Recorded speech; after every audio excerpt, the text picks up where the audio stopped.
ಈಗಾಗಲೇ ದೃಶ್ಯ 4ರಲ್ಲಿ ಮಹಾರಾತ್ರಿ ಸಿದ್ಧಾರ್ಥನು ಬುದ್ಧನಾಗುವ ಈ ಮಹಾರಾತ್ರಿಯಲ್ಲಿ ತನ್ನ ಹೆಂಡತಿ ಯಶೋಧರೆ ಹಾಗೂ ಮಗ ರಾಹುಲನನ್ನು ಒಂದೊಮ್ಮೆ ಕೊನೆಯ ಭೇಟಿಯನ್ನು ನೋಡಿ ಮೊದಲ ಮುತ್ತು ಇದೆ, ಕೊನೆಯ ಮುತ್ತು ಇದೆ ಎಂದು ಹೇಳಿ ಅವನು ಅಲ್ಲಿಂದ ಹೊರಡ್ತಾ ಇರುವಂತಹ ಸನ್ನಿವೇಶದಲ್ಲಿ ಎಲೆನಿದ್ದೆ ನಿನ್ನ ಉದರ ಹೊತಿ ಕಪ್ಪು, ನೀನು ಆವರಿಸು, ನಿನ್ನ ಬಲೆಗೊಳಗಾದವರೇ ಬೆಪ್ಪು ಅಂತ ಹೇಳ್ತಾ ನಿದ್ರೆಗೂ ಕೂಡ ವಂದನೆಯನ್ನು ಸಲ್ಲಿಸಿ ಅಲ್ಲಿಂದ ಹೊರಡ್ತಾನೆ.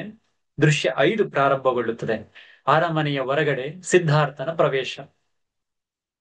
ಸಿದ್ಧಾರ್ಥ ಹೇಳಿಕೊಳ್ತಾ ಇರುವಂತ ಒಂದು ಇವೆಲ್ಲವೂ ಸ್ವಗತ ಅಂತ ಕರಿಬಹುದು. ಸ್ವಗತ ಮತ್ತು ಪ್ರಕಾಶ ಅಂತ ಎರಡು ಬರ್ತವೆ. ಸ್ವಗತ ಅಂದ್ರೆ ತನಗೆ ತಾನೇ ಹೇಳಿಕೊಳ್ಳೋದು, ಪ್ರಕಾಶ ಅಂದ್ರೆ ತಾನು ಇನ್ನೊಬ್ಬರಿಗೆ ಹೇಳುವಂತಹದ್ದು. ಇದು ಸ್ವಗತ ನುಡಿಗಳು.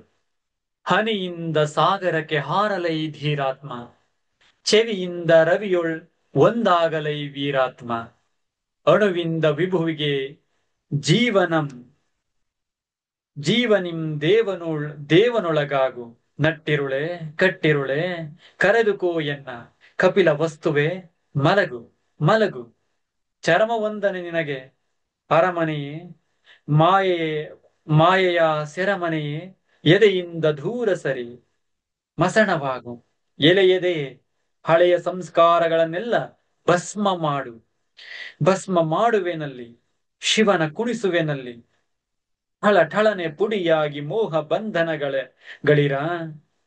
ಒಂದೊಮ್ಮೆ ಬೆಚ್ಚಿ ಆದರೇನಿದು ಸದ್ದು, ಯಾರೋ ಬರುವಂತಿಹುದು ಅಂತ ನೋಡ್ತಾನೆ.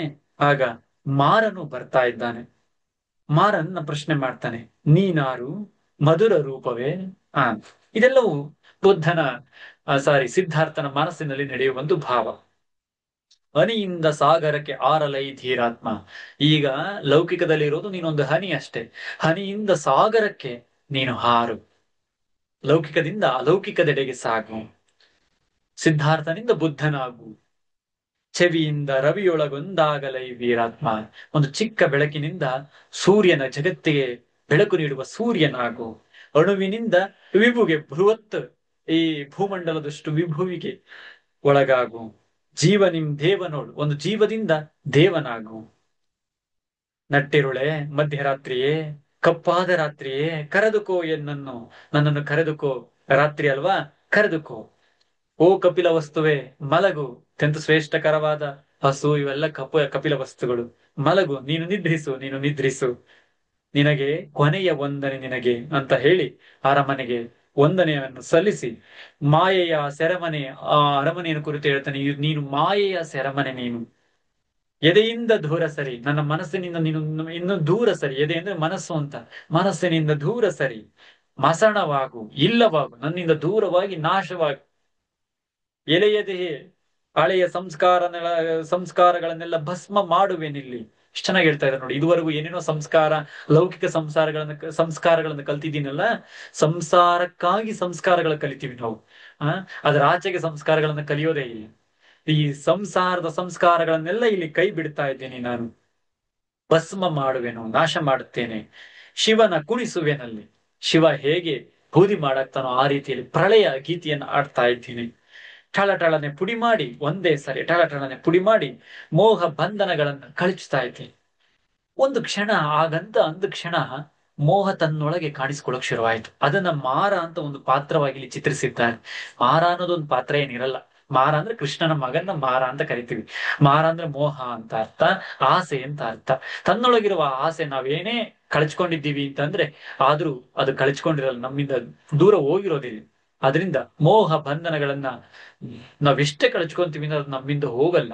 ಅದನ್ನ ಕಳಚ್ಕೋಬೇಕು ಅಂದ್ರೆ ನಾವು ಅಲೌಕಿಕದೆಡೆಗೆ ಹೋಗ್ಬೇಕು. ಅದು ಮಾರ ಕಾಣಿಸ್ಕೊಳ್ಳುತ್ತೆ. ನೀನಾರು ಮಧುರ ರೂಪವೇ, ಓ ಮಧುರವಾಗಿದ್ದೀಯ ನೀನಾರು ಅಂತ ಕೇಳ್ತಾನೆ. ನಾನು ಮಾರ, ನಾನು ಮಾರ ಸಿದ್ಧಾರ್ಥ, ಮೋಹಿನಿಯ ಹಿರಿಯ ಮಗ, ನಟ್ಟಿರುಳೋಳ್ ಆವೆಡೆಗೆ ಪೊರಮಡುವೆ. ಮಧ್ಯರಾತ್ರಿಯಲ್ಲಿ ಎಲ್ಲಿ ಹೋಗ್ತಾ ಇದೀಯಾ? ನಾನು ಮೋಹಿನಿಯ ಹಿರಿಯ ಮಗ, ನಾನು ಮಧ್ಯರಾತ್ರಿ ಎಲ್ಲಿ ಹೋಗ್ತಾ ಇದೀಯಾ ಅಂತ ಕೇಳ್ದೆ.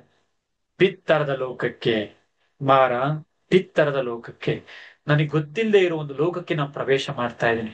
ಗೊತ್ತಿರೋದಾದ್ರೆ ಒಂಥರ, ಇದು ಗೊತ್ತಿಲ್ಲದೆ ಇರೋ ಲೋಕ, ಬಿತ್ತರದ ಲೋಕ. ಕಪಿಲ ವಸ್ತುವಿನ ಅಗಲ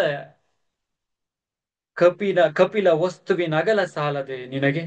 ಈ ಕಪಿಲ ವಸ್ತು ಅಂದ್ರೆ ಈ ಆ ಪ್ರದೇಶ, ಆಕ್ಚುಲಿ ಇದು ಸಾಲದ ನಿನಗೆ, ಇದನ್ನು ಬಿಟ್ಟು ಹೋಗ್ತೀಯ ನೀನು? ಆ ಕಪಿಲ ವಸ್ತು ಅಂದ್ರೆ ಇಷ್ಟೇ, ಕೇಳಿದ್ದನ್ನೆಲ್ಲ ಬಯಸದ್ದನ್ನೆಲ್ಲ ಕೊಡುವಂತಹ ಒಂದು ಪ್ರದೇಶ. ಕಪಿಲ ಅಂದ್ರೆ ಹಸು, ಕಾಮಧೇನು ಅಂದ್ರೆ ಏನು, ಕೇಳಿದ್ದೆಲ್ಲ ಕೊಡುತ್ತೆ ಅಂತ ಅಷ್ಟೆ. ಅದನ್ನೇ ಇಲ್ಲಿ ಕಪಿಲ ವಸ್ತು ಆ ಪ್ರದೇಶವನ್ನು ಕುರಿತು ಮಾತಾಡ್ತಾ ಇದ್ದಾರೆ. ಸಾಲೆದೆಲೆ ಮೋಹಿನಿಯ ಮಗನೇ, ಸಾಲದೆಲೆ. ಹಾಗಾದರೆ ಈ ಧರೆಯ ನಿನಗೀವೆ, ಹಿಂತಿರುಗು ಸಿದ್ಧಾರ್ಥ, ಹಿಂತಿರುಗು. ಸರ್ವ ಸಾಮ್ರಾಜ್ಯಕ್ಕೆ ಅಧಿಕಾರಿಯಾಗಿ ಪಟ್ಟ ಕಟ್ಟುವೆ ನಿನಗೆ. ನನಗಿದ್ ಸಾಲಲ್ಲಪ್ಪ, ಸಾಲಲ್ಲ ಮೋಹಿನಿ ಮಗನೇ ಅಂತ ಹೇಳಿದಾಗ ಮಾರ ಹೇಳ್ತಾನೆ, ಹಾಗಾದ್ರೆ ಇಡೀ ಭೂಮಿಯನ್ನೇ ನಾನು ನಿನಗೆ ಕೊಡ್ತೀನಿ, ವಾಪಸ್ ಆಗು, ಹೋಗ್ಬೇಡ ಸಿದ್ಧಾರ್ಥ. ಇಡೀ ಭೂಮಿಯನ್ನೇ ನಿನಗೆ ಕೊಡ್ತೀನಿ, ಪಟ್ಟವನ್ನು ಕಟ್ತೀನಿ, ಸರ್ವ ಸಾಮ್ರಾಜ್ಯಕ್ಕೆ ಪಟ್ಟವನ್ನೇ ಕಟ್ತೇನೆ, ಅಧಿಕಾರದ ಪಟ್ಟವನ್ನು ಕಟ್ತೇನೆ ನಿನಗೆ ಅಂತ ಅಂದಾಗ ಸಿದ್ಧಾರ್ಥ, ಪೊರ ಮಾಡುವುದು ಈ ಭೋಗ ಸಾಮ್ರಾಜ್ಯಕ್ಕಲ್ಲ ಮಾರ, ಮುಕ್ತಿ ಸಾಮ್ರಾಜ್ಯಕ್ಕೆ. ಬ್ರಹ್ಮಾಂಡದಲ್ಲಿರುವ ಪರಮತಮ ಪದವಿಗಾಗಿ ಎಳೆಸುತ್ತಿಹೆ, ಸರ್ವ ಸೃಷ್ಟಿಯ ಹರ್ಷಕ್ಕಾಗಿ ಎಳೆಸುತ್ತಿರುವೆ, ಸರ್ವ ಜೀವರ ಶಾಂತಿಗಾಗಿ ಎಳೆಸುತ್ತಿರುವೆ. ನನ್ನ ಮುಕ್ತಿಯನ್ನೊಂದ ನಾನೆಂದೂ ಬಯಸೆ, ಎಳೆಯೋಳ್ ಅಣು ಒಂದು ಬಂಧನದ ಬಳೆಯೊಳಗೆ ಸಿಕ್ಕಿ ಗೋಳಿಡುವಲ್ಲಿ ಪರ್ಯಂತ ಮುಕ್ತಿಯಂ ಬಯಸೆನ, ಹರ್ಷವಂ ಬಯಸೆನ, ಶಾಂತಿಯಂ ಬಯಸೆನ. ಬರಿದೆ ಮೋಹಿ ಬರಿದೆ ಮೋಹಿ ಮೋಹಿಸುವುದೇಕೆ ಮಾರ, ಬರಿದೆ ಮೋಹಿಸುವುದೇಕೆ, ಮೋಹಿಸುವುದು ಏಕೆ? ನೋಡಿ,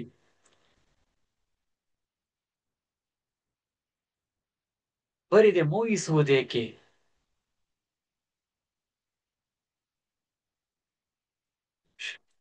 ಹ್ಮ್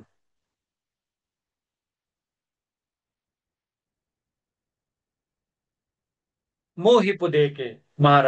ನೋಡಿ, ನಾನು ಬಳಸುತ್ತಿರುವ ಪಠ್ಯ ಮೊದಲ ಆವೃತ್ತಿ, ಅಲ್ಲಿ ಕರೆಕ್ಟ್ ಆಗಿದೆ. ಇಲ್ಲಿ ನಿಮ್ ಎದುರಿಗೆ ತೆಗೆದುಕೊಂಡಿರೋ ಪಠ್ಯ ಹೊಸದು, ಇತ್ತೀಚಿನದು. ಮೋಹಿವುದೇಕೆ ಅಂತ ಇಲ್ಲಿದೆ, ಆಕ್ಚುಲಿ ಅದು ಮೋಹಿಪುದೇಕೆ ಅಂದ್ರೆ ಮೋಹಿಸುವುದೇಕೆ ಮಾರ, ತೊಲಗು. ಅದರಿಂದ ಮೂಲ ಪಠ್ಯಗಳನ್ನ ಬಳಸೋದ್ರಿಂದ ನಮಗೆ ಎಷ್ಟೋ ಅರ್ಥಗಳು ಆ ನಮ್ಮಿಂದ, ಅಂದ್ರೆ ಅರ್ಥಗಳು ತಪ್ಪಾಗೋದಿಲ್ಲ, ಅರ್ಥಗಳು ಬಿಟ್ಟು ಹೋಗೋದಿಲ್ಲ. ನೋಡಿ ಹೇಗೆ ಹೇಳ್ತಾ ಇದ್ದಾನೆ ಸಿದ್ಧಾರ್ಥ, ಪೊರಮಡುವುದು ಈ ಭೋಗ ಸಾಮ್ರಾಜ್ಯಕ್ಕಲ್ಲ, ನಾನು ಹೊರಟಿರುವುದು ಈ ಭೋಗ ಸಾಮ್ರಾಜ್ಯಕ್ಕಲ್ಲ, ನಾನು ಹೊರಟಿರೋದು ಈ ಭೋಗ ಸಾಮ್ರಾಜ್ಯಗಳಿಗಲ್ಲ ಮಾರ, ಮುಕ್ತಿಯ ಸಾಮ್ರಾಜ್ಯಕ್ಕಾಗಿ ಹೊರಟಿದ್ದೇನೆ. ಬ್ರಹ್ಮಾಂಡದಲ್ಲಿರುವಂತಹ ಪರಮತಮ ಪದವಿಗಳ ಎಳೆಸುತ್ತೀಯೇ, ಈ ಬ್ರಹ್ಮಾಂಡದಲ್ಲಿರತಕ್ಕಂತಹ ಪರಮವಾದಂತಹ ಅತ್ಯಂತ ಶ್ರೇಷ್ಠವಾದ ಪದವಿಗಳನ್ನೆಲ್ಲ ಬಿಟ್ಟು ಹೋಗ್ತಾ ಇದ್ದೇನೆ. ಸರ್ವ ಸೃಷ್ಟಿಯ ಹರ್ಷಕ್ಕಾಗಿ ನಾನು ಹೋಗ್ತಾ ಇರೋದು, ಸರ್ವ ಸೃಷ್ಟಿಯ ಹರ್ಷಕ್ಕಾಗಿ ಹೋಗ್ತಾ ಇದ್ದೀನಿ. ಜಗತ್ತಿನ ಎಲ್ಲ ಸೃಷ್ಟಿಗಳ ಹರ್ಷವನ್ನು, ಆ ಸೃಷ್ಟಿಯ ಹರ್ಷವನ್ನು ಕಾಣೋದಿಕ್ಕೆ ಹೋಗ್ತಾ ಇದ್ದೀನಿ. ಸರ್ವ ಜೀವರ ಶಾಂತಿಗಾಗಿ ನಾನು ಹೋಗ್ತಾ ಇದ್ದೇನೆ.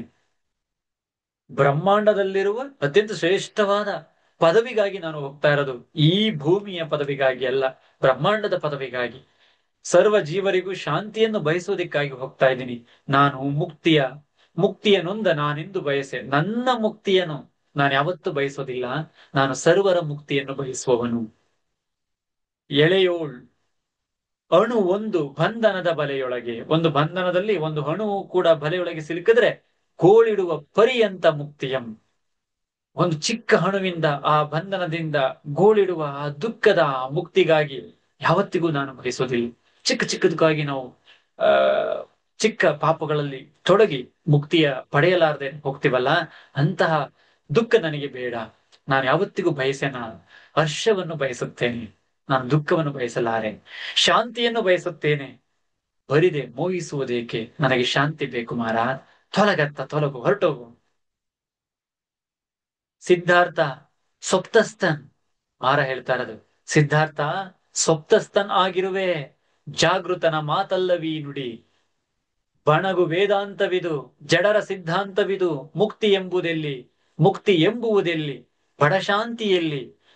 ಮರುಳಾಂತ ಮರುಳಾಂತ ನಾಡುತ್ತಿರುವೆ, ಮರುಳಾಂತ ನಾಡುತ್ತಿಹೆ. ಅರಮನೆಯ ಸಿರಿಯ ತೊರೆದರಸನು, ಉಳಿದ ಸಿರಿ ದೊರಕುವುದೇ ಹುಸಿ ಮಾತು. ಇಹ ಸುಖವನ್ ಅರಿತಿಹೆವು, ಪರಸುಖವನೆಂತ ಎಂತಿಹುದೋ. ಕರದೊಳಿಹ ರನ್ನವದು ಮಿಗಿಲು ಶರದಿಯ ಸಿರಿಗೆ, ಪರ ಸುಖವ ಪಡೆಯಲೆಂದಿಹ ಸುಖವ ಬಿಡುವೆಯ ಜೋಕೆ. ಎಷ್ಟು ಚೆನ್ನಾಗಿ ಹೇಳ್ತಾ ಇದ್ದಾನೆ ನೋಡಪ್ಪ. ನಾವು ಎಲ್ಲೋ ದೂರದಲ್ಲಿದೆ ಸುಖ ಅನ್ನೋದು ತುಂಬಾ ಅದು ಕಣ್ಣಿಗೆ ಕಾಣದೇ ಇರುವಂತದ್ದು. ಅದು ಒಣ ವೇದಾಂತ ಇದ್ದ ಹಾಗೆ ಸಿದ್ಧಾರ್ಥ. ನೀನು ಸ್ವಪ್ನದಲ್ಲಿ ಕನಸಿನಲ್ಲಿ ತೊಡಗಿಬಿಟ್ಟಿದೀಯಾ, ಸ್ವಪ್ನಸ್ಥನಾಗಿರುವೆ. ಓ, ಕನಸಿನ ಡ್ರೀಮ್ ಅಲ್ಲಿ ತೊಡಗಿದ್ದೀಯ ನೀನು. ಜಾಗೃತ ಆಗು, ಎಚ್ಚರವಾಗು. ಜಾಗೃತನ ಮಾತಲ್ಲವೀ ನುಡಿ. ಜಾಗೃತನ ಮಾತಲ್ಲ ಇದು ನೀನು ಹೇಳ್ತಾ ಇರುವಂತದ್ದು. ಬರೀ ಒಣ ವೇದಾಂತ.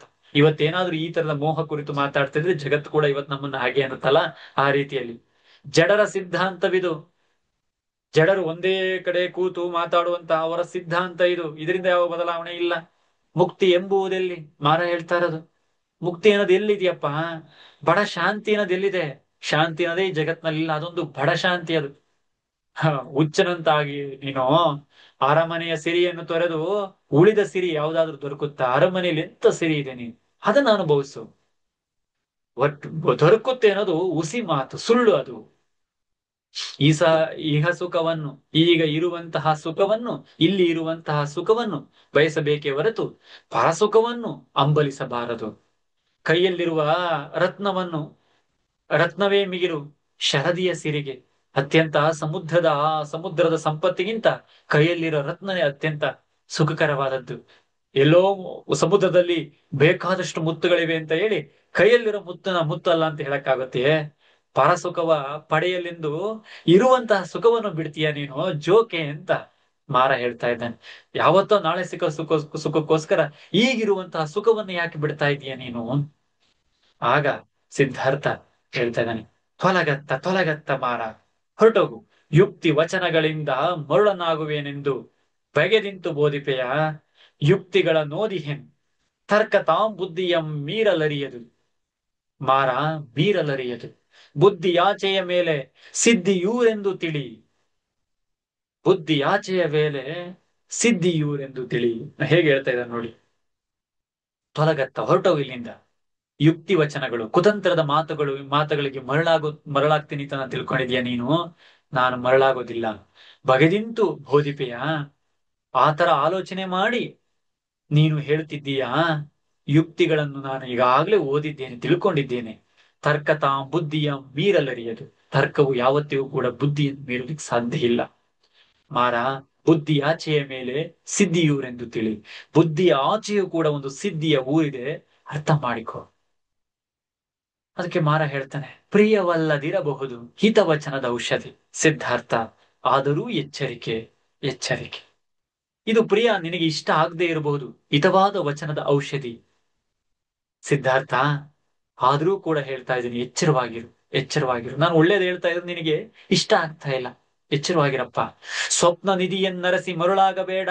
ಕನಸಿನ ಸಂಪತ್ತನ್ನ ಹರಸಿ ನೀನು ಮರಳಾಗ್ಬೇಡ, ಹುಚ್ಚನಾಗ್ಬೇಡ, ದಡ್ಡನಾಗ್ಬೇಡ. ಎಚ್ಚರಿಕೆ ಸಿದ್ಧಾರ್ಥ. ನಿನ್ನ ಹಿತಚಿಂತಕನು ನಾನು ನಿನ್ನ ಹಿತಚಿಂತಕ. ನಾನು ಮಾರ, ಮೋಹವನ್ನು ಕೊಡುವವನು, ಈ ಜಗತ್ತಿನ ಆಸೆಯನ್ನು ಸೃಷ್ಟಿಸುವವನು. ನನ್ನ ಮಾತನ್ನು ಕೇಳು, ನಾನು ನಿನ್ನ ಹಿತಚಿಂತಕ ಅಂತ ಹೇಳ್ತಾ ಇದ್ದಾನೆ. ಅದಕ್ಕೆ ಸಿದ್ಧಾರ್ಥ, ಸ್ವಪ್ನ ನಿಧಿ ದೊರಕದಿರೆ ಎಲೆಮಾರ, ಸ್ವಪ್ನ ನಿಧಿ ಅನ್ವೇಷಣೆಯೇ ಹಿಂಪು, ಸುಖಕರ ಶಾಂತಿಕರ. ಸ್ವಪ್ನದ ಸಂಪತ್ತು ದೊರಕದಿರೆ ಎಲೆಮಾರ, ಸ್ವಪ್ನ ನಿಧಿಯ ಅನ್ವೇಷಣೆಯೇ ಅತ್ಯಂತ ಇಂಪಾದದ್ದು. ನನಗೆ ಸ್ವಪ್ನದ ಕನಸಿನ ಸಂಪತ್ತು ದೊರಕದೇ ಇರಬಹುದು ಮಾರ, ಆದ್ರೆ ಅದರ ಅನ್ವೇಷಣೆ ಇದೆಯಲ್ಲ, ಅದೇ ನನಗೆ ಅತ್ಯಂತ ಸುಖ ಕೊಡುತ್ತೆ, ಅತ್ಯಂತ ಶಾಂತಿ ಕೊಡುತ್ತೆ. ಅದಕ್ಕೆ ಮಾರ ಹೇಳ್ತಾನೆ, ಎತ್ತ ತಾಯಿ ತಂದೆಗಳಿಗೆಲ್ಲ ಮೋಸ ಮಾಡುವೆ ಏನು ಸಿದ್ಧಾರ್ಥ? ಸೆಂಟಿಮೆಂಟ್ ಅಂತ ಇಲ್ಲಿ ಭಾವನಾತ್ಮಕ ಸಂಬಂಧವನ್ನ ಜೋಡಿಸ್ತ ಮಾರ. ಸೋಮಾರಿ ನೀನು ಕರ್ಮಕ್ಕೆ ಭಯಪಟ್ಟು ಕರ್ತವ್ಯವನ್ನೆಸಗದೆಲೆ ಸ್ವ ಆನಂದ ಕೆಳೆಸುತ್ತಿಹ ನೀನೇ ಹೇಳಿ. ಯಾರಾದ್ರೂ ಸ್ವಾಮೀಜಿ ಆಗ್ತೀನಿ ಅದೇ ಅಲ್ಲ ಇವತ್ತಿನ ಸಮಾಜ ಹೇಳೋದು.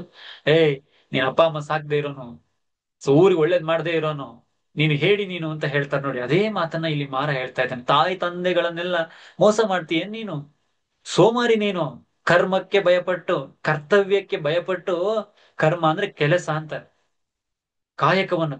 ಕಾಯಕಕ್ಕೆ ಭಯಪಟ್ಟು ಕರ್ತವ್ಯವನ್ನು ಮಾಡದೆ ಸ್ವ ಆನಂದಕ್ಕೆ ಎಳೆಸುತ್ತಿರುವ, ಸ್ವಂತ ಆನಂದಕ್ಕೋಸ್ಕರ ಹೋಗ್ತಾ ಇರುವನು ಹೇಳಿ ಕಣಯ್ಯ ನೀನು ಅಂತ. ಅದಕ್ಕೆ ಸಿದ್ಧಾರ್ಥ ಹೇಳ್ತಾನೆ ನೋಡಿ, ಬಯ್ಯದಿರು ಮಾರ, ಬಯ್ಯದಿರು. ಕಡಲಾಗಿ ಹಿಂತಿರುಗಲೆಂದೇ ಹನಿಯಾಗಿ ಹೊರಟಿಹೆನು, ಹನಿಯೊಂದು ಎನಿತು ಕೊಳಕೊಡ್ಡ ತೊಳೆಯಬಲ್ಲದು ಮಾರ, ತೊಳೆಯಬಲ್ಲದು. ಎಷ್ಟು ಚೆನ್ನಾಗಿದೆ ನೋಡಿ. ಬಯ್ಯದಿರು ಮಾರ, ನಿಂದಿಸಬೇಡ ನನ್ನನ್ನ. ಕಡಲಾಗಿ ಹಿಂತಿರುಗ್ಬೇಕು ಅಂತಲೇ ಒಂದು ಹನಿಯಾಗಿ ಹೊರಟಿದ್ದೇನೆ. ಇವತ್ತೊಂದು ಹನಿಯಪ್ಪ, ನಾಳೆ ಕಡಲಾಗಿ ವಾಪಸ್ ಆಗ್ತೇನೆ. ನಾನು ಹೋಗೋದಿಲ್ಲ, ವಾಪಸ್ ಬಂದೇ ಬರ್ತೀನಿ. ಈ ಸಮಾಜಕ್ಕೆ ಒಳ್ಳೇದ್ ಮಾಡ್ಬೇಕು ಅನ್ನೋದೇ ನನ್ನ ಆಸೆ. ಹನಿಯೊಂದು ಎನಿತು ಕೊಳಕೊಡ್ಡಂ ತೊಳೆಯಬಲ್ಲದು ಮಾರ. ಒಂದು ಚಿಕ್ಕ ಹನಿ ಹೇಗೆ ಈ ಜಗತ್ತನ್ನ ಬೆಳಗಕ್ ಸಾಧ್ಯ? ಒಂದು ಕಡಲಾಗಿ ಬರಬೇಕು ನಾನು. ಹನಿ ಹನಿ ಕೂಡಿದ್ರೆ ಹಳ್ಳ, ಹಳ್ಳವಾಗಿ ಬರಬೇಕು ನಾನು. ಅದು ಬಿಟ್ಟು ಒಂದು ಹನಿ ಏನ್ ಮಾಡೋದಿಕ್ಕೆ ಸಾಧ್ಯ? ಅದಕ್ಕೆ ಮಾರ ಹೇಳ್ತಾನೆ ನೋಡಿ, ಕಲ್ಲಿನೆದೆ ನಿನ್ನದೈ ಸಿದ್ಧಾರ್ಥ, ಸತಿಯ ಗೋಳಿಗೆ ನೂಕಿ ಕಂಬನಿಯ ಕರೆಯದೆ ಓಡುತ್ತೀಯ ತಷ್ಕರನ ತೆರದಿ. ಕಲ್ಲಿನ ಎದೆ ಕಣೆಯ ನಿಂದು, ಏನ್ ಹೇಳಿರು ಅರ್ಥ ಆಗ್ತಾ ಇಲ್ಲ ನಿನಗೆ ಸಿದ್ಧಾರ್ಥ. ಸತಿಯನ್ನು ದುಃಖಕ್ಕೆ ತಳ್ಳಿ ಕಂಬನಿಯ ಕರೆಯದೆ ಓಡುತ್ತೀಯೆ, ಒಂದು ಕಣ್ಣೀರು ಕೂಡ ಹಾಕ್ತಾ ಇಲ್ಲ ನೀನು. ಎಂತಹ ತಷ್ಕರ ನೀನು, ಕಳ್ಳ ನೀನು, ಕಳ್ಳನ್ ತರ ಹೋಗ್ತಾ ಇದೀಯ ನೀನು, ಹೆಂಡತಿಯನ್ನು ಬಿಟ್ಟು ಓಡಿ ಹೋಗ್ತಾ ಇದೀಯ ನೀನು ಅಂತ. ಅದಕ್ಕೆ ಸಿದ್ಧಾರ್ಥ ಹೇಳ್ತಾನೆ, ಜಗಕ್ಕಾಗಿ ಕಣ್ಣೀರ ಸುರಿಸುವೆನು ಮಾರ, ಜಗಕ್ಕಾಗಿ ಕಣ್ಣೀರ ಸುರಿಸು. ಅದಕ್ಕಾಗಿ ಸತಿಗಾಗಿ ಕಂಬನಿಯ ಕರೆಯೆ, ಮುಂದೆ ಮುಂದೆದೆಯ ಬೆಣ್ಣೆಯನ್ನು ಮಾಡೆ, ಇಂದದನು ಕಲ್ಲಾಗಿ ಮಾಡಿರುವೆ, ಮೋಹಿನಿಯ ಮಗನೇ ತೊಲಗತ್ತ ತೊಲಗತ್ತ ಅಂತ ಸಿದ್ಧಾರ್ಥನೆ ಹೊರಟು. ನಾನು ಜಗತ್ತಿಗೋಸ್ಕರ ಕಣ್ಣೀರ ಸುರಿಸುವವನು ಮಾರ, ಅದಕ್ಕೋಸ್ಕರ ನಾನು ಇವತ್ತು ನನ್ನ ಹೆಂಡತಿಗೋಸ್ಕರ ಕಣ್ಣೀರು ಸುರಿಸೋದೇನೆ. ಪುರಂದರದಾಸನು ಕೂಡ ಒಬ್ಬ ಶ್ರೀನಿವಾಸ ಪುರಂದರದಾಸ ಆಗಿದ್ದು ಕೂಡ ಇದೆ ಅಲ್ವೇ? ಅವನ ಅವತ್ತು ಸಂಸಾರಕ್ಕಾಗಿ ಒಳಗಾಗಿ ಒಂದಾಗಿದ್ರೆ ಒಬ್ಬ ದೊಡ್ಡ ಪುರಂದರದಾಸ ಸಿಗ್ತಿರ್ಲಿಲ್ಲ ನಾವು. ಅದಕ್ಕಾಗಿ ಸತಿಗೋಸ್ಕರ ಕಣ್ಣೀರ್ನ ನಾನು, ಜಗಕ್ಕೋಸ್ಕರ ಕಣ್ಣೀರ್ ಸುರಿಸೋನು ಸತಿಗೋಸ್ಕರ, ಅದಕ್ಕಾಗಿ ಸತಿಗೋಸ್ಕರ ಕಣ್ಣೀರ್ ಸುರಿಸೋದನ್ನ ಕೈ ಬಿಡ್ತಾ ಇದ್ದೀನಿ. ಮುಂದೆ ಬೆಣ್ಣೆ ಆಗ್ಬೇಕು ಅಂತ ಇಂದು ನನ್ನನ್ನು ನಾನು ಕಲ್ಲಾಗ್ತಾ ಇದ್ದೀನಿ. ಮೋಹಿನಿಯ ಮಗನೇ ಹೊರಟೋಗು ಅಂತ ಬೈದು ಹೊರಟ. ಅದಕ್ಕೆ ಮಾರ ಎಷ್ಟು ಚೆನ್ನಾಗಿ ಹೇಳ್ತಾನೆ ನೋಡಿ, ಬಿಡುವೆನೆಂದು ಬಿಡುವೆನೆಂದ ಅರಿತೆಯ ಅರಿತಿಹೇಯ. ಬಿಡ್ತೀನಿ ಅಂತ ಅನ್ಕೊಂಡಿದೀಯಾ ಎಲೆ ರಾಜಪುತ್ರ? ತುದಿಯವರೆಗೂ ನಿನ್ನ ಅಟ್ಟುವೆನು, ಕೊನೆ ಹಂತದವರೆಗೂ ಕೂಡ ನಾನು ನಿನ್ನ ಬೆನ್ನತ್ತುತ್ತೀನಿ. ನಿನ್ನಿರವು ಕೆಡಕೊಮ್ಮೆ ವಂಶಕ್ಕೆ ಕಾಯುವೆನು ಕಾಯುವೆನು, ಎಂದಾದರೊಂದು ದಿನ ನೀನೆನ್ನ ಬಲೆಗೆ ಬೀಳುವವರೆಗೆ ಸಿದ್ಧಾರ್ಥ, ಬೀಳುವವರೆಗೆ. ಮಾರನೊಡ್ಡುವ ಬಲೆಗೆ ಬೀಳದವರ ಅಪರೂಪ, ಬೀಳದವರು ಅಪರೂಪ. ಒಮ್ಮೆ ತಪ್ಪಿದರೂ ಮಹಾತ್ಮರೇ ಹೌದು, ಅದರಿಂದ ನೀನು ಮಹಾತ್ಮನೇ ಗೌತಮ. ಧರ್ಮ ಮೋಕ್ಷವೇ ನೀನು, ನೀನು ಕರ್ಮಾರ್ಥ. ಎಲೆ ರಾಜಪುತ್ರ, ಕೊನೆಯವರೆಗೂ ಕಾಯ್ತೀನಿ, ನೀನು ವಾಪಸ್ ಬರ್ತೀಯ ವಾಪಸ್ ಬರ್ತೀಯ ಅಂತ ಬೆನ್ನಡ್ತೀನಿ ನಾನು. ನಿನ್ನ ಇರುವು ಕೆಡು ಕೆಮ್ಮ ವಂಶಕ್ಕೆ, ನಿನ್ನ ಈ ಇರುವುದು ಈ ವಂಶಕ್ಕೆ ಕೆಡುಕು, ಹೊರಡು. ಆದ್ರೂ ನಾನು ಕಾಯ್ತೀನಪ್ಪ, ಕಾಯ್ತೀನಿ. ಎಂದಾದರೊಂದು ದಿನ ನೀನು ನನ್ನ ಬಲೆಗೆ ಬೀಳ್ತೀಯ ಅಂತ ಕಾಯ್ತೇನೆ ಸಿದ್ಧಾರ್ಥ, ಮೋಹದ ಬಲೆಗೆ ಬೀಳ್ತೀಯ ಅಂತ. ಮಾರನೊಡ್ಡುವಂತಹ ನಾನು ಒಡ್ಡುವಂತಹ ಬಲೆಗೆ ಬಿದ್ದವರು ಅತ್ಯಂತ ಅಪರೂಪ, ಒಮ್ಮೆ ತಪ್ಪಿದರೂ ಕೂಡ ಮಹಾತ್ಮರು. ನೀನು ನನ್ನ ಬಲೆಯಿಂದ ತಪ್ಪಿಸಿಕೊಂಡ್ರೆ ದೊಡ್ಡ ಮಹಾತ್ಮ ಆಗ್ತೀಯ. ಇಲ್ಲದೆ ಹೋದ್ರೆ ನೀನು ಮತ್ತೆ ಲೌಕಿಕದಲ್ಲಿ ಸಿಲುಕಿ ಇದೇ ರಾಜ್ಯ ಸಂಸಾರದಲ್ಲಿ ಸಿಲುಕ್ತೀಯ. ಆದ್ದರಿಂದ ನೀನೀಗಾಗ್ಲೇ ಹೊರಟಿದ್ದೀಯ, ನನ್ನ ಬಲೆಯಿಂದ ತಪ್ಪಿಸಿಕೊಳ್ತಾ ಇದ್ದೀಯ. ಆದ್ದರಿಂದ ನೀನು ಕೂಡ ಮಹಾತ್ಮ ಗೌತಮ, ಮಹಾತ್ಮ. ಧರ್ಮ ಮೋಕ್ಷಕ್ಕೆ ನೀನು, ನಾನು ಬರೀ ಕರ್ಮಾರ್ಥ. ಕರ್ಮಾರ್ಥ ಕಾರ್ಮಾರ್ಥ ಅಂತ ಆಕ್ಚುಲಿ ಇಲ್ಲಿ ಕೊಟ್ಟಿದ್ದಾರೆ. ಕಾರ್ಮಾರ್ಥ ಕರ್ಮಾರ್ಥ. ನಾನು ಬರೀ ಕಾರ್ಯವನ್ನು, ಲೌಕಿಕ ಕಾರ್ಯವನ್ನು ಎಸಗುವವನು, ನೀನು ಧರ್ಮ ಮೋಕ್ಷಕ್ಕೆ ಹೊರಟಂತವನು. ನಾನು ಕಾಮಾರ್ಥ ಮೀನ್ಸ್ ಕರ್ಮ, ಲೌಕಿಕ. ಕಾಮಾರ್ಥ ಅಂದ್ರೆ ಇಷ್ಟ, ಕಾಮ ಅರ್ಥ, ಇಷ್ಟ ಸುಖಗಳಿಗೆ ಒಳಗಾಗುವವನು ನಾನು, ನೀನು ಧರ್ಮ ಮೋಕ್ಷಕ್ಕೆ ಹೊರಟಿರುವವನು. ಇಲ್ಲಿಗೆ 5ನೇ ಅಂಕ ಮುಕ್ತಾಯಗೊಳ್ಳುತ್ತದೆ. ದೃಶ್ಯ 6 ಅತ್ಯಂತ ಚಿಕ್ಕ ದೃಶ್ಯ, ಬಹಳ ಚೆನ್ನಾಗಿದೆ. ರಾಜಬೀದಿಯಲ್ಲಿ ರಾಲನ ಪ್ರವೇಶ. ಈಗಾಗ್ಲೇ ರಾಲನ್ಗೆ ಹೇಳಿದಾನಲ್ಲ, ಜೋರಾಗಿ ಬೊಬ್ಬಿಡು, ಪಶ್ಚಿಮ ದ್ವಾರದಿಂದ ಬರುವಾಗ ನೀನು ಜೋರಾಗಿದ್ದ ಬೊಬ್ಬಿಡು ಅಂತ ಚೆನ್ನಾಗಿ ಹೇಳಿದ್ದಾನಲ್ಲ. ರಾಲ ಬರ್ತಾನೆ, ಆದ್ರೆ ರಾಲನ್ಗೆ ಬೇಸರ ಆಗುತ್ತೆ. ಯಾಕೋ ನಾನು ತಪ್ಪು ಮಾಡ್ತಿದ್ದೀನೇನೋ ಅಂತ ಅನ್ಸುತ್ತೆ. ನೋಡೋಣ ಈ ದೃಶ್ಯದಲ್ಲಿ ಏನಾಗುತ್ತೆ ಅಂತ. ಕಳಿಸಿ ಮೈ ಮುರಿದು ಆಗ ರಾಲ, ಕಾದು ಕಾದೆನಗೆ ಸಾಕಾಯ್ತು, ಛೆ ಏನು ಚಳಿ ಅಪ್ಪಪ್ಪಾ. ಬಲವಾಗಿ ಕಂಬಳಿಯನ್ನು ಒದಿಯುತ್ತಾ, ಆ ಇಲಿ, ಹಾಳಿಲಿಗೆ, ಇಲಿಗಳಿವು ಬಡ ಜನರ ಪೀಡಿಸುವವೇ ಹೊರತು ದೊಡ್ಡವರ ತಂಟೆಗೆ ಕಾಲಿಡವು. ಏನು ತೂತುಗಳಪ್ಪ, ಏ ಚಳಿ. ಇವನು ತನ್ನ ಕಂಬಳಿಯನ್ನೆಲ್ಲ ಇಲಿಗಳು ಕಡ್ದು ಹಾಕ್ಬಿಟ್ಟವೆ. ಅದಕ್ಕೆ ಹೇಳ್ಕೊಳ್ತಾ ಇದ್ದಾನೆ, ಇಲಿಗಳು ಬಡವರನ್ನೇ ಹಿಂಸೆ ಮಾಡ್ತವೆ, ಶ್ರೀಮಂತರುಗಳನ್ನ ಯಾವತ್ತೂ ಹಿಂಸೆನೆ ಮಾಡೋದಿಲ್ಲ, ಅವ್ರ ತಂಟೆಗೆ ಹೋಗೋದಿಲ್ಲ ಇವು. ಭಾಷಣ ಇಟ್ಬಿಡ್ತಾವಲ್ಲ, ಹಾಗಾಗಿ ಶ್ರೀಮಂತರ ತಂಟೆಗೆ ಹೋಗೋದಿಲ್ಲ ಇವು. ಏನು ತೂತುಗಳಪ್ಪ, ಹೇ ಚಳಿ, ಹಾಳು ಚಳಿ, ತೂತಿದ್ದ ಕಡೆಯೇ ನುಗ್ಗುತ್ತಿದೆ. ಕಂಬಳಿ ಎಲ್ಲ ತೂತಾಗಿದೆಯಲ್ಲ, ತೂತಿದ್ದ ಕಡೆಯೇ ನುಗ್ಗುತ್ತಿದೆ. ಏನ್ ಚಳಿನಪ್ಪ ಅಂತ ಪುನಃ ಆ ಕಳಿಸಿ ಅವನ ಮಾತೇಕೆ ಅವನ ಮಾತ್ಯಾಕೆ ಕೇಳದ್ನಪ್ಪ. ಈ ಬಂಡಿ ಹೊಡೆಯುವವರಿಂದ ನಮಗಂತೂ ಸುಖವಿಲ್ಲ. ಈ ಬಂಡಿ ಹೊಡಿತಾರಲ್ಲ ಅವರಿಂದ, ಈ ಇವ್ರೆಲ್ಲ ಕುದುರೆ ಓಡಿಸೋರ್ಗೆ ಇವರಿಂದ ನಮ್ಗೆ ಯಾವತ್ತೂ ಸುಖ ಇಲ್ಲ. ಛೆ, ಏನಪ್ಪ ಈ ರಾಜನು, ಈ ಚೆನ್ನನು ಅಂತ. ಆ ಚೆನ್ನಗೆ ಮರುಳು, ಏನ್ ಈ ಚೆನ್ನನ್ಗೆ ಹುಚ್ಚು. ಅವನ ಕುದುರೆಯ ತಲೆ ಅವನಿಗಿಲ್ಲ, ಅವನ ಕುದುರೆ ತಲೆನೂ ಕೂಡ ಅವನಿಗಿಲ್ವಲ್ಲ. ಮೇಣ್ ಅವನ ಬುದ್ಧಿಯೋ ಕಂತಕನ ಲದ್ದಿ. ಮೇಣ್ ಅವನ ಬುದ್ಧಿನೋ ಕಂತಕನ ಲದ್ದಿ. ಕಂತಕ ಅಂದ್ರೆ ಕುದುರೆ ಹೆಸರು. ಕಂತಕನ ಲದ್ದಿ. ಲದ್ದಿ ಅಂದ್ರೆ ಕುದುರೆ ಹಾಕುವಂತ ಆ ಏನಂತೀವಿ, ಆ ಒಂದು ಟಾಯ್ಲೆಟ್ ಆಯ್ತಾ, ಲದ್ದಿ ಅದು. ಆ ಆ, ಕು- ಕಂತಕನ ಲದ್ದಿ, ಕುದುರೆಯ ಲದ್ದಿ. ಅರಮನೆಯ ಬಿಟ್ಟಾರು ಹೋಗುವರು. ಇವ್ರಿಗೆ ಬುದ್ಧಿ ಇದೆಯಾ? ಅರಮನೆ ಬಿಟ್ಟಾರಾದ್ರೂ ಹೋಗ್ತಾರ? ದೊರೆತನವ ಬಿಟ್ಟಾರು ಹೋಗುವರು, ಕೈ ಹಿಡಿದ ಹೆಂಡತಿಯ ಬಿಟ್ಟಾರು ಹೋಗುವರು. ರಾಜ ಏನು ಹೋಗೋದಿಲ್ಲ, ಇವನೇ ದಡ್ಡನ ಮಗ ಏನೇನೋ ಹೇಳ್ತಾ ಇದ್ದಾನೆ. ಏ ಚೆನ್ನ, ಬೆಂದ ಉರುಳಿಯ ಬುದ್ಧಿ ನಿನಗಿಲ್ಲ. ಬೆಂದ ಉರುಳಿ ಕಾಳಷ್ಟು ಬುದ್ಧಿ ನಿನಗಿಲ್ಲ. ಏ ಚೆನ್ನ, ಅರುವತ್ತಕ್ಕೆ ಹರುಮರಳಂತೆ, ಅರೆಮರಳಂತೆ. 60 ವರ್ಷ ತುಂಬಿದೆ ನಿನಗೆ ಅಲ್ಲ ಆಲ್ರೆಡಿ. ಅದಕ್ಕೆ ಅರ್ಧ ಬರ್ಧ ಹುಚ್ಚು ನಿನಗೆ. ನಿನಗೀಗ 70. ಅಯ್ಯಯ್ಯೋ, ನಿನ್ನ ಮಾತನು ನಿನ್ನ ಮಾತನು ನಂಬಿ ಬಂದ ನಾನೇ ದೊಡ್ಡ ಮರುಳು ಅಂತ ಕುಣಿದು ಕುಣಿದು ಅಲ್ಲಿ ಕೆಳಗಡೆ ಇರುವೆಗಳು ಕಚ್ಚುತ್ತಾ ಇದ್ದಾವೆ. ನಿನ್ನ ಮಾತು ನಂಬಿ ಬಂದಲ್ಲ ನಾನು ದೊಡ್ಡ ದಡ್ಡ ನಾನು. ಅಯ್ಯಯ್ಯೋ, ಆಳಿರುಳುವೆ, ಕಟ್ಟಿರುವೆ, ಕಾಸ್ತಾರನೆಂದು ಕಡಿವೆಯಾ, ಕಡಿಯುವೆಯಾ. ಅಯ್ಯೋ ಆಳಿರುವೆ, ಕಟ್ಟಿರುವೆ, ನೀನು ನಾನು ಕಾಸ್ತಾರ ಅಂತ ಅನ್ಕೊಂಡು ಸೇವಕ ಕುದುರೆಯನ್ನು ನೋಡ್ಕೊಳೋನು ಅಂತ ಹೇಳಿ ನನ್ನನ್ನು ಕಡಿತಾ ಇದೀಯ, ಬಡವ ಅಂತ ಕಡಿತಾ ಇದೀಯ ನೀನು ಅಂತ ಹೇಳ್ತಾ ಇದ್ದಾನೆ. ಹೋಗು ಯಮಪುರಿಗೆ, ಕೊಕ್ಕರಿಸಿ ಕುಗುರುವೆನು, ನಿನ್ನನ್ನು ಸಾಯಿಸ್ಬಿಡ್ತೇನೆ, ಹೋಗು ಯಮಪುರಿಗೆ ಅಂತ ಹೇಳಿ ಆ ಗೊಂದ ಸಾರಿ ಕಟ್ಟಿರುವೆಗಳನ್ನೆಲ್ಲ ಓಡಿಸ್ತಾನೆ. ಕಟ್ಟಿರುವೆ ಅಂದ್ರೆ ಕಪ್ಪಾದ ಇರುವೆ, ದಪ್ಪ ಇರುತ್ತೆ, ಅದು ಮಳೆಗಾಲದಲ್ಲಿ ಎಲ್ಲಾ ಕಡೆ ಓಡಾಡ್ತಿರುತ್ತೆ. ಅದಕ್ಕೆ ಕಚ್ಚಿದ್ರೆ ತುಂಬಾ ನೋವಾಗುತ್ತೆ, ಅದನ್ನ ಕಟ್ಟಿರುವೆ ಅಂತ ಕರೀತಾರೆ. ಸೇಮು ಗೊದ್ದ, ಕಟ್ಟಿರುವೆ ಇವೆಲ್ಲ ಒಂದು ಇರುವೆಯ ಮಾದರಿಯಲ್ಲಿರುವ ಸ್ವಲ್ಪ ದೊಡ್ಡವು, ಸ್ವಲ್ಪ ದೊಡ್ಡವು. ಕುಳಿತು ತೂಕಡಿಸುತ್ತಾ ಆ ತೂಕಡಿಸ್ತಾ ಇದ್ದಾನೆ. ಸಿದ್ಧಾರ್ಥ ಅಲ್ಲಿ ಬರ್ತಾನೆ. ಇನ್ನೊಂದು ಕಡೆ ಚೆನ್ನ ಈಗ ಚೆನ್ನನು ಕೂಡ ಬರಬೇಕು. ಸಿದ್ಧಾರ್ಥ ಅಲ್ಲಿ ಬರ್ತಾ ಇದ್ದಾನೆ. ಪಾಪ ಚೆನ್ನನು ಕಾಯ್ದು ಬಳಲಿದನು. ಹೊತ್ತಾಯ್ತು, ಮೇಲೆ ನೋಡ್ತಾನೆ, ಚಂದಿರಗೆ ಮೊಬ್ಬು, ಮುಸುಗಿ ಹುದಿಂತು ಕತ್ತಲೆಯೇ. ಯಾರು ಕಾಣದ ತೆರದಿ ನಿನ್ನ ಕರಾಳವಹ ಸೆರಗಿ ನಿಂದೆನ್ನಂ ಬಿಗಿ ಬಿಗಿದು ಸುತ್ತು. ಎಷ್ಟು ಚೆನ್ನಾಗಿ ಹೇಳ್ತಾ ಇದ್ದಾನೆ ನೋಡಿ. ಹೋಗ್ತಾ ಇದ್ದಾನೆ ಚೆನ್ನ, ಅಲ್ಲಿ ಚಳಿಗೆ ಕಂಬಳಿ ಹೊತ್ಕೊಂಡು ಕೂತಿದ್ದಾನೆ. ಸಿದ್ಧಾರ್ಥ ಮಾತಾಡ್ಕೊಂಡು ಹೋಗ್ತಾ ಇದ್ದಾನೆ. ಪಾಪ ಚೆನ್ನನು ಕಾಯ್ದು ಕಾಯ್ದು ಬಳಲಿರ್ಬೇಕು, ಹೊತ್ತಾಯ್ತು. ಚಂದ್ರ ಯಾಕೋ ಇವತ್ತೆಲ್ಲ ಮಬ್ಬು ಮುಸ್ಕೊಂಡಿದ್ದಾನೆ, ಬೆಳಕೇ ಇಲ್ಲ. ಓ ಕತ್ತಲೆ, ಯಾರು ಕಾಣದ ರೀತಿಯಲ್ಲಿ ನಿನ್ನ ಕರಾಳ ರಾತ್ರಿ ಇದು. ನಿನ್ನ ಕರಾಳ ಕತ್ತಲ ಸೆರಗಿನಿಂದ ಬಿಗಿದು ಬಿಗಿದು ಎಲ್ಲವನ್ನ ಸುತ್ತು. ಬೆಳಕೇ ಬರೋದು ಬೇಡ, ಇಡೀ ಕತ್ತಲೆ ಆವರಿಸಿರಲಿ. ಮುಂದಕ್ಕೆ ರಾಲ ಇದ್ದ ಎಡಿ ಬಿಡ್ತಾನೆ ಸಿದ್ಧಾರ್ಥ. ರಾಲ ಬಿಚ್ಚಿ ಬಿದ್ದು, ನನ್ನುಡೆಯ, ನಾನಲ್ಲ, ಚಂದನ ಅಣತಿಯಂತೆ ಮಾಡಿದೆನು, ತಪ್ಪಾಯ್ತು ತಪ್ಪಾಯ್ತು ತಪ್ಪಾಯ್ತು. ಅವನೇನು ಮಾಡೇ ಇಲ್ಲ, ಕೂತಿದ್ದಾನೆ ಪಾಪ. ಚನ್ನನ ಆಜ್ಞೆಯ ಮೇರೆಗೆ ನಾನು ಬಂದಿಲ್ ಕೂತಿದ್ದೀನಿ ಅಂತ ಹೇಳ್ತಾ ಇದ್ದಾನೆ. ಕ್ಷಮಿಸ್ಬಿಡು ನನ್ನೊಡೆಯ ಅಂತ. ಸಿದ್ಧಾರ್ಥನಿಗೆ ಅರ್ಥ ಆಗೋದಿಲ್ಲ. ಯಾರಿವನ್? ಪಾಪ ಅನಾಥನಿರಬೇಕು. ಕೂಗದಿರು ಭಿಕ್ಷುಕ, ಕೂಗದಿರು. ಸೊಗತದಿಂದ ತನಗೆ ಮೋಕ್ಷವಾಗಲಿ ಮಾಯೆಯ ಅರಮನೆಯ ಮೆಟ್ಟಿಲೊಳೆ, ಮೋಕ್ಷವಾಗಲಿ ಮಾಯೆ ಅರಮನೆಯ ಮೆಟ್ಟಿಲಲ್ಲಿ. ಪಾಪ ಒಳ್ಳೇದಾಗ್ಲಿ, ಕೂಗದಿರು ಭಿಕ್ಷುಕ.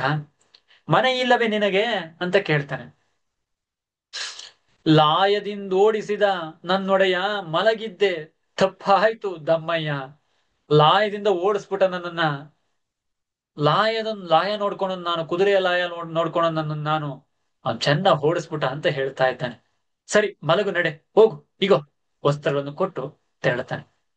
ಸಿದ್ಧಾರ್ಥ ಕೆಲವು ವಸ್ತ್ರಗಳನ್ನ ಕೊಡ್ತಾನೆ, ಕೆಲವರಿಗೆ ಒಡವೆ ಕೊಡ್ತಾನೆ, ಕೆಲವರಿಗೆ ಬಟ್ಟೆ ಕೊಡ್ತಾನೆ. ಹೋಗು, ಮಲ್ಕೊಂಡು ಹೋಗು. ರಾಳ ನಿಟ್ಟುಸಿರು ಬಿಟ್ಟು, ಅಬ್ಬಾ ಚೆನ್ನನ್ನ, ನೀನ್ ಮನೆ ಹಾಳಾಗ, ನೀನ್ ಸತ್ತು ಹೋಗ ಚೆನ್ನ. ನನ್ನ ಕೆಲಸದ ಬಾಯಿಗೆ ಮಣ್ಣಾಗುತ್ತಿದ್ದಲ್ಲೋ, ಬದುಕಿದೆಯ ಬಡಜೀವ. ಏ ಚೆನ್ನ, ನಿನ್ನ ಮನೆ ಹಾಳಾಗ, ನೀ ಸತ್ತೇ ಹೋಗ ಅಂತ ಹೋಗ್ತಾನೆ. ನನ್ನ ಬದುಕಿಗೆ ಮಣ್ಣಾಗ್ತಿದ್ದಲ್ಲ, ನಾನು ಏನಾರು ಅಕಸ್ಮಾತ್ ನಾನು ಮಾಡೋದೇನಾರ ಸಿದ್ಧಾರ್ಥ ಗೊತ್ತಿದ್ರೆ ಕೆಲಸದಿಂದ ತೆಗೆದೇ ಹಾಕ್ತಿದ್ದ. ನಿನ್ ಮನೆ ಹಾಳಾಗ ಎಂತ ಕೆಲ್ಸಕ್ಕೆ ನಿಲ್ಸಿದ್ದೋ ನನ್ನನ್ನ ಅಂತ ಹೇಳಿ ವಾಪಸ್ ಹೊರಟೋಗ್ಬಿಡ್ತಾನೆ ರಾಳ. ಅಲ್ಲಿಗೆ ಈ 6ನೇ ದೃಶ್ಯ. 7ನೆಯ ದೃಶ್ಯ.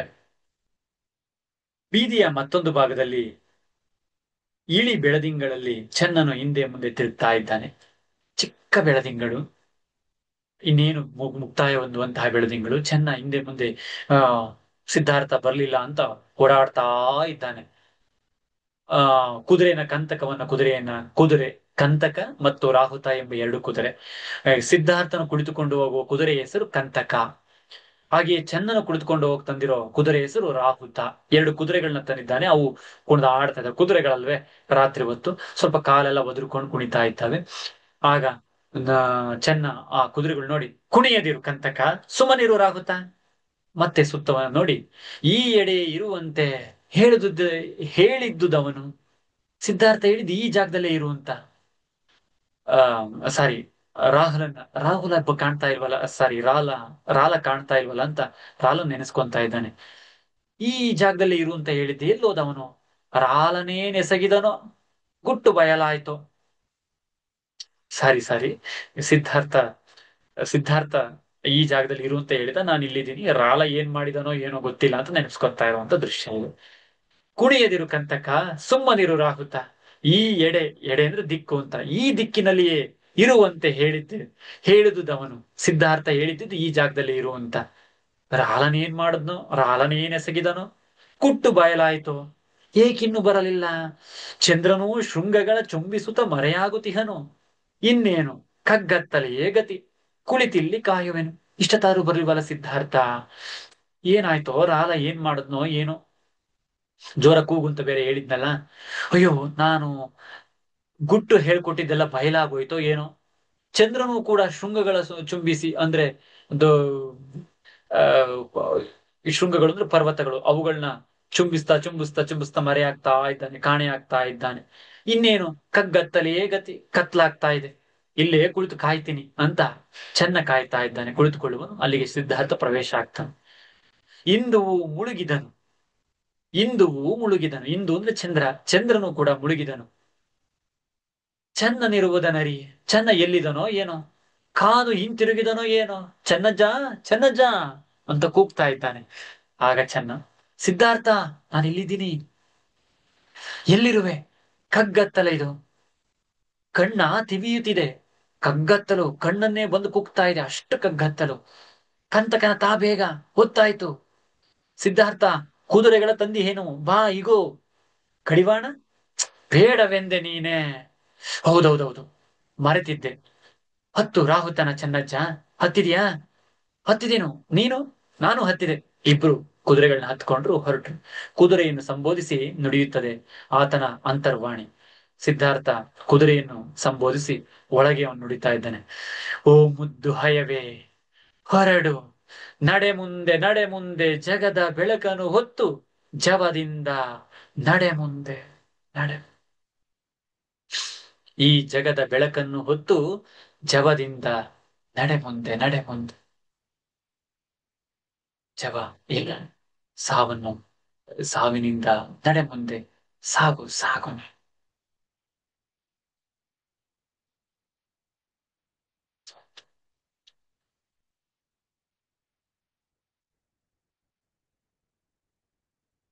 ತಿರೆಯ ಕತ್ತಲು ತುಂಬಿ ಕಾಳವಾಗಿರಲು, ನಿಶೆಯ ಗರ್ಭವೋ ಹೊಕ್ಕು ಜಗಕ್ಕೆ ಬೆಳಕನ್ನು ತಂದೆ ಎಂಬ ಕೀರ್ತಿಯು ನಿನ್ನದಾಗುವುದು. ಎಲೆ ಹಯವೇ, ನಡೆ ಮುಂದೆ. ತಾನೇ ಹೇಳ್ಕೊತಾ ಇರೋದು ಅಂತರ್ವಾಣಿ. ಕುದುರೆಗೋಸ್ಕರ ಕುದುರೆಯನ್ನು ಸಂಬೋಧಿಸಿ ತಾನೇ ಹೇಳ್ಕೊತಾ ಇರೋದು. ಬೇಡ ಭೀತಿಯು ನಿನಗೆ, ಬೆನ್ನಿನೊಳು ಜಗದ ಜ್ಯೋತಿಯು ಕುಳಿತು ತಳಿಸುತ್ತಿದೆ. ನಿಶೆಯ ಗರ್ಭಂ ಬೊಕ್ಕು ನಡೆ ಹಾಯವೇ, ನಡೆ ಮುಂದೆ. ಜೀವ ಜ್ಯೋತಿಯ ಹೊರುವ ಪುಣ್ಯ ಒದಗಿದೆ ಹಿಂದು. ನೀನೇ ಧನ್ಯನು ಅಯವೇ, ನೀನಿಂದು ಧನ್ಯ. ಇಳೆಯ ತಿಮಿರವ ಹರಿವ ಪಂಜುಗಾರನು ತೇಜಿ, ಜಗದ ಪುಣ್ಯದ ಭಾರ ನಿನ್ನ ಬೆನ್ನಿನ ಮೇಲೆ. ಕೋಟಿ ಜೀವರ ಬಿದಿಯು, ಕೋಟಿ ಅರಸರ ಬಿದಿಯು ನಿನ್ನ ಬೆನ್ನಿನೊಳಿಹುದು. ಓಡು ಓಡು ನಡೆ ಮುಂದೆ. ಹರಿಯೇ, ನಿನ್ನ ನಡೆಯೊಂದರೊಳು ಕುಕ್ಕೋಟ ಒಂದೊಂದರೊಳಗಿಂದು ಲಕ್ಷಾಂತರಾತ್ಮರಿಗೆ ಸೊದೆಯುಂಟು. ನಿನ್ನಡಿಯ ಅದರೊಂದರೊಳು ತಿರೆಯ ಚರಿತೆಯು ಬಿದ್ದು ಮುಳುಗೆದ್ದು ತೇಲುತ್ತಿದೆ. ಅಮಿತ ಸಂಖ್ಯೆಯ ಜನರ ಪುಣ್ಯ ಭಾರವನಿಂದು ಒತ್ತಿರುವೆ. ಚೆಗ್ಗದೆಯ ಕುಗ್ಗದೆಯ ನುಗ್ಗಿ ನಡೆ ಮುಂದೆ ವಾಜಿಯೇ, ನಡೆ ಮುಂದೆ ನಡೆ ಮುಂದೆ ನಡೆ ಮುಂದೆ. ಬಾಳ ಮೋಹವ ಕುಟ್ಟಿ ದರ್ಪ ಸಂಪದ ಬಟ್ಟಿ ವಿಷಯ ಸುಖಗಳ ಮೆಟ್ಟಿ ಸಿರಿಯ ತರಿದಟ್ಟಿ ನಡೆ ಹಯವೇ ಕಂತಕನೆ ನಡೆ ಮುಂದಕ್ಕೀಗ. ಎದೆಯ ಆಸೆಗಳನ್ನೆಲ್ಲವನ್ನು ಸುಟ್ಟು ಮನದ ಸಂದೇಹಗಳ ಎಲ್ಲವನ್ನು ಬಿಟ್ಟು ಪರಮಾತ್ಮನಲ್ಲ ನಲ್ಲದ ಅಚಲ ಭಕ್ತಿಯನ್ನಿಟ್ಟು ವೈರಾಗ್ಯವನ್ನು ತೊಟ್ಟು ಮುಕ್ತಿಯ ನುಟ್ಟು ನಡೆ ಧೀರ ಕಂತಕನೆ ನಡೆ ಮುಂದೆ ನಡೆ ಮುಂದೆ ನಡೆ ಧೀರ ಕಂತಕನೆ ನಡೆ ಮುಂದೆ. ಓಡು ನಡೆ ನಡೆ ಮುಂದೆ ನಡೆ ಮುಂದೆ ನಡೆ. ದೃಶ್ಯ ಕುದುರೆ ಸಿದ್ಧಾರ್ಥನನ್ನು ಕೂರಿಸಿಕೊಂಡು ಹೋಗ್ತಾ ಇದೆ. ಕುದುರೆ ಹೋಗ್ತಾ ಇರುವ ವೇಗದಲ್ಲಿ ಕುದುರೆಯನ್ನು ಕುರಿತು ಹೇಳುವಂತಹ ಭಾವ ಸಂದರ್ಭ ಇತ್ತು. ಕುದುರೆಯನ್ನು ಸಂಬೋಧಿಸಿ ಹೇಳ್ತಾ ಇದ್ದಾನೆ, ಒಂದು ಜೀವಾತ್ಮವನ್ನು ಕರೆದುಕೊಂಡು ಹೋಗ್ತಾ ಇದೀಯ, ನೀನೇ ಪುಣ್ಯಾತ್ಮ, ಹೊರಡಪ್ಪ ಹೊರಡು. ತಿರೆಯ ಈ ಭೂಮಿಯ ಕತ್ತಲೆಯನ್ನು ತುಂಬಿ ಕಾಳವಾಗಿರಲು ಈ ನಿಶೆಯ ಗರ್ಭವು ಹೊಕ್ಕು ಕತ್ತಲ ಗರ್ಭವನ್ನು ಹೊಕ್ಕು ಜಗಕ್ಕೆ ಬೆಳಕನ್ನು ತರುವಂತಹ ಕೀರ್ತಿ ನಿನ್ನದಾಗಲಿ. ಎಲೆ ಹಯವೇ, ಎಲೆ ಕುದುರೆಯೇ, ನಡೆ ಮುಂದೆ ಹೋಗು, ಭಯ ಬೇಡ ನಿನಗೆ. ಬೆನ್ನಿನಲ್ಲಿ ಜಗದ ಜ್ಯೋತಿಯೇ ಕುಳಿತಿದೆ. ನಾನೀಗ ಜಗದ ಜ್ಯೋತಿ, ನಾನು ಈ ಲೌಕಿಕವನ್ನು ತೊರೆದು ಬುದ್ಧನಾಗಲು ಹೊರಟಿರುವ ಜಗದ ಜ್ಯೋತಿ ಕುಳಿತು ಥಳಿಸುತ್ತಿದೆ. ನಿನಗೆ ಒಳ್ಳೆಯದನ್ನುಂಟು ಮಾಡ್ತಾ ಇದೆ, ಹೊರಡು. ಕತ್ತಲೆಯ ಗರ್ಭವನ್ನು ಹೊಕ್ಕು ನಡೆ ಹಯವೇ, ನಡೆ ಮುಂದೆ. ಜೀವ ಜ್ಯೋತಿಯ ಬರುವ ಪುಣ್ಯವು ನಿನಗೆ ಒದಗಿದೆ ಇವತ್ತು. ನೀನೇ ಧನ್ಯ ಹಯವೇ, ನೀನೇ ಧನ್ಯ ಕುದುರೆಯೇ, ನೀನೇ ಧನ್ಯ. ಈ ಭೂಮಿಯ ಕತ್ತಲೆಯನ್ನು, ತಿಮಿರ ಅಂದ್ರೆ ಕತ್ತಲನ್ನು ಕಳೆಯುವಂತಹ ಪಂಜುಗಾರನು ನೀನು, ಬೆಳಕುಗಾರ. ಪಂಜು ಅಂದ್ರೆ ಬೆಳಕನ್ನು ಹಿಡ್ಕೊಂಡು ಕೋಲಿಗೆ ಬಟ್ಟೆಯನ್ನು ಸುತ್ತಿ ದೀಪವನ್ನು ಹಚ್ತಾರಲ್ಲ, ಅದು ಪಂಜು ಅಂತ ಕರಿತೀವಿ. ಅಂತಹ ಪಂಜು ನೀನು, ಜಗತ್ತಿನ ಕತ್ತಲೆಯನ್ನು ಹೋಗಲಾಡಿಸುವ ಪಂಜು ನೀನು. ಓ ಬೆಳಕೆ, ಓ ತೇಜಿಯೇ, ಜಗದ ಪುಣ್ಯದ ಭಾರವನ್ನು ನಿನ್ನ ಬೆನ್ನಿನ ಮೇಲೆ ಕೂತಿದೆ. ಜಗದ ಪುಣ್ಯದ ಭಾರ ಇದು. ಓರು, ಕೋಟಿ ಜೀವರ ಬಿದಿಯು, ಇಡೀ ಕೋಟಿ ಜೀವಾತ್ಮರಿಗೆ ಚಂದಿರನ ಬೆಳಕು ನೀನು, ಕೋಟಿ ಅರಸರ ಬೆಳಕು ನೀನು. ನಿನ್ನ ಬೆನ್ನಿನ ಮೇಲೆ ಕೂತಿದೆ. ಓಡು ನಡೆ. ಕೆಲವು ಟೈಮಲ್ಲಿ ಗುಡ್ಡ ಪ್ರದೇಶ ಇದ್ದಾಗ ನಡ್ಕೊಂಡು ಹೋಗುತ್ತೆ, ಸಮತಟ್ಟಾದಾಗ ಓಡುತ್ತೆ. ಓಡು ನಡೆ, ಓಡು ನಡೆ, ನಡೆ ಮುಂದೆ ನಡೆ ಮುಂದೆ. ನಿನ್ನ ನಡೆಯೊಂದರೊಳು ಕುಲಕೋಟಿ ಒಂದೊಂದರೊಳಗೊಂದು ಲಕ್ಷಾಂತರ ಆತ್ಮಗಳ ಬೆಳಕು ನಿನ್ನೊಳಗೆ ತುಂಬಿಕೊಂಡಿದೆ. ಅದರ ಸೊದೆ ನಿನ್ನಲ್ಲಿ ತುಂಬಿಕೊಂಡಿದೆ. ನಿನ್ನ ಹೆಜ್ಜೆಗಳು ಅದರೊಂದೊಂದರೊಳು ಈ ಭೂಮಿಯ ಚರಿತ್ರೆಯು ಬಿದ್ದು ಮುಳುಗಿ ಎದ್ದು ತೇಲುತ್ತಾ ಇದೆಯಪ್ಪ. ಇಡೀ ಭೂಮಿಯ ಈ ಕತ್ತಲೆಯ ಚರಿತ್ರೆ, ಈ ಅಜ್ಞಾನದ ಚರಿತ್ರೆ ನಿನ್ನಲ್ಲಿ ಮುಳುಗಿ ಎದ್ದು ತೇಲುತ್ತಾ ಇದೆ. ಅಮಿತ ಸಂಖ್ಯೆಯ ಅಂದ್ರೆ ಲೆಕ್ಕ ಹಾಕಲಾರದಷ್ಟು ಅಗಣಿತ ಸಂಖ್ಯೆಯ ಜನರ ಪುಣ್ಯ ಭಾರವು ನಿನ್ನ ಮೇಲೆ ಕೂತಿದೆ. ಬರೀ ನಾನಲ್ಲಪ್ಪ, ಜಗದ ಪುಣ್ಯ ಕೂತಿದೆ. ಜಗ್ಗದೆ ಕುಗ್ಗುಬೇಡ, ಜಗ್ಬೇಡ, ನುಗ್ಗಿ ನಡೆ ಮುಂದೆ. ವಾಜಿ ಅಂದ್ರೆ ಕುದುರೆಯೇ ನಡೆ ಮುಂದೆ ನಡೆ ಮುಂದೆ. ಈ ಬದುಕಿನ ಮೋಹವನ್ನು ಕುಟ್ಟಿ ದರ್ಪದ ಸಂಪತ್ತನ್ನು ಹಟ್ಟಿ ನೀನು ಹೊರಡು. ನಡೆ ಅಯವೇ ಕಂತಕನೆ, ನಡೆ ಮುಂದೆ ನಡೆ ಮುಂದೆ ಮುಂದಕ್ಕೀಗ. ಎದೆಯ ಆಸೆಗಳನ್ನು, ಚಿಕ್ಕ ಚಿಕ್ಕ ಆಸೆಗಳನ್ನೆಲ್ಲ ಬಿಟ್ಟು ಸುಟ್ಟು ಮನದ ಸಂದೇಹವನ್ನೆಲ್ಲ ಬಿಟ್ಟು ಹೊರಡು. ಪರಮಾತ್ಮನಲ್ಲದ ಅಚಲ ಪರಮಾತ್ಮನ ಮೇಲೆ ಪರಮಾತ್ಮನಲ್ಲಿ ಅಚಲವಾದಂತಹ ಶಾಶ್ವತವಾದಂತಹ ಭಕ್ತಿಯನ್ನು ಇಟ್ಟು ವೈರಾಗ್ಯವನ್ನು ತೊಟ್ಟು ಮುಕ್ತಿಯನ್ನು ಜೊತೆಗಿಟ್ಟುಕೊಂಡು ನೀನು ನಡೆ. ಧೀರ ಕಂತಕ ನೀನು, ನಡೆ ಮುಂದೆ ನಡೆ ಮುಂದೆ. ಓಡು ನಡೆ ಮುಂದೆ ನೀನು. ದೃಶ್ಯ 7ರಲ್ಲಿ ಪ್ರಯಾಣವನ್ನ ದೃಶ್ಯ 8. ಯಕ್ಷ ಗಂಧರ್ವ ಕಿಂಕರರು ಇಲ್ಲಿ ಮಧ್ಯದಲ್ಲಿ ಸಿದ್ಧಾರ್ಥನಿಗೊಂದಿಷ್ಟು ಸಹಾಯ ಮಾಡಬೇಕು ಅನ್ನೋ ಕಾರಣಕ್ಕೆ ಬಂದು ಮಾತಾಡ್ತಾನೆ. ಮೇಘಮಂಡಲದಲ್ಲಿ ಯಕ್ಷ ಕಿನ್ನರ ಗಂಧರ್ವರು ಬರುತ್ತಾರೆ. ಯಕ್ಷ, ಚೆಲ್ಲು ಹೂಗಳ ಚೆಲ್ಲು ಕಿನ್ನರ, ಚೆಲ್ಲು ಕಿನ್ನರ ನೋಡಲ್ಲಿ, ಅಲ್ಲಿ ಅನಿಲ ವೇಗವ ಮೀರಿ ಓಡುತ್ತಿವೆ ಕುದುರೆಗಳು. ಚೆಲ್ಲು ಹೂಗಳ ಚೆಲ್ಲು, ಪಥವೆಲ್ಲ ಮೃದುವಾಗಿ ಕುರುಪುಟದ ಧನಿಯಾಗದಂತೆ. ಹೂಗಳನ್ನ ಚೆಲ್ಲಪ್ಪ. ಅನಿಲ ವೇಗದಲ್ಲಿ, ಗಾಳಿ ವೇಗದಲ್ಲಿ ಮೀರಿ ಓಡ್ತಾ ಇದ್ದ ಕುದುರೆಗಳು. ಆ ಪಾದಗಳಿಗೆಲ್ಲ, ಆ ಕುರಪುಟಗಳು, ಕುದುರೆಯ ಪಾದಗಳಿಗೆಲ್ಲ ಹೂವನ್ನು ಚೆಲ್ಲು. ಮೃದುವಾಗಿ ಓಡಲಿ, ಶಬ್ದವೇ ಕೇಳಬಾರದು. ರಾಜ ಹೋಗ್ತಾರ, ಸಿದ್ಧಾರ್ಥ ಹೋಗ್ತಾ ಇರೋದು ಈ ಜಗತ್ತಿಗೆ ಗೊತ್ತಾಗಬಾರದು. ಆ ಮಟ್ಟಗೆ ಶಬ್ದವಿಲ್ಲದಂತೆ ಸಾಗಲಿ. ಗಂಧರ್ವ ಚಿಂತೆಯೋಟವ ಮುಂಚಿ ಸಾಗುತ್ತಿವೆ ವಾಜಿಗಳು. ಚಿಂತೆಯನ್ನೇ ಮಾಡದೆ ಜೋರಾಗಿ ಸಾಗ್ತಾ ಇದ್ದಾವೆ ಕುದುರೆಗಳು. ಕಿನ್ನರ ಮಿಂಚಿ ನೋಟವ ನಗುತ್ತ ನುಗ್ಗುತ್ತಿವೆ ನೋಡು. ಓಡಿ ಹಯಗಳೇ ಓಡಿ, ದೇವದೂತರು ಇಂದು ನಾವಲ್ಲ ನೀವು. ನಿಜವಾಗಿ ಓಡಿ, ನಿಜವಾಗಿಯೂ ದೇವದೂತರು ನೀವು. ಯಾಕೆಂದ್ರೆ ಪುಣ್ಯಾತ್ಮನನ್ನ ಕರ್ಕೊಂಡು ಹೋಗ್ತಾ ಇದ್ದೀರಾ. ನಾವಲ್ಲಪ್ಪ ದೇವದೂತರು, ನೀವು. ಯಕ್ಷ, ಕಿನ್ನರ, ಗಂಧರ್ವ ಇವರೆಲ್ಲ ದೇವದೂತರಲ್ವೇ? ನಾವಲ್ಲ ಇವತ್ತು, ನೀವು ಕುದುರೆಗಳೇ ದೇವದೂತರು ಅಂತ ಹೇಳ್ತಾ ಇದ್ದಾರೆ. ಅದಕ್ಕೆ ಗಂಧರ್ವ, ಕೆಲಸವು ಕೆಟ್ಟಿತು ಹೀಗ. ಏನು ಗಂಧರ್ವ? ನೋಡಲ್ಲಿ ಗಿರಿಯಂತೆ ನಿಂತಿಹುದು ಕೋಟೆಗಳ ಹೆಬ್ಬಾಗಿಲು. ರಾಜ್ಯದ ಕೋಟೆಗಳ ಹೆಬ್ಬಾಗಿಲು ಇರುತ್ತಲ್ಲ, ರಾಜ್ಯಕ್ಕೊಂದು ಕೋಟೆ ಕಟ್ಟಿರ್ತಾರೆ, ಅದಕ್ಕೊಂದು ಹೆಬ್ಬಾಗಿಲಿದೆ. ಅಯ್ಯೋ ಮುಚ್ಚಿಬಿಟ್ಟಿದ್ದಾರೆ. ಈಗ ಏನ್ ಮಾಡ್ಬೇಕು? ತೆಗಿಬೇಕಲ್ಲ, ನಾವೇ ತೆಗಿಯೋಣ ಅಂತ ಅವರೇ ಬಂದು ತೆಗಿತಾರೆ. ಇನ್ನಾವ ಆದಿ ಇಲ್ಲವೇ ಯಕ್ಷ? ನಾನರಿಯೇ, ಬನ್ನಿ ನಾವೇ ತೆರೆಯುವ ಬನ್ನಿ ಅಂತ ಹೋಗಿ ಅವರೇ ಆ ಕೋಟೆ ಹೆಬ್ಬಾಗಿಲನ್ನ ತೆರೀತಾರೆ. ಇಷ್ಟು ದೃಶ್ಯ 8 ಈ ರೀತಿಯಲ್ಲಿ ಅವರು ಕೂಡ ಸಹಾಯ ಮಾಡಿದ್ರು ಅಂತ. ಇನ್ನು ದೃಶ್ಯ 9ರಲ್ಲಿ ಚೆನ್ನ ಸಿದ್ಧಾರ್ಥನ ಮಾತುಕತೆ. ಚೆನ್ನನು ಸುಸ್ತಾಗಿ ಮಲಗ್ತಾನೆ ಮತ್ತು ಚೆನ್ನ ವಾಪಸ್ ಆಗುವಂತ ಪ್ರಸಂಗ ದೃಶ್ಯ 9.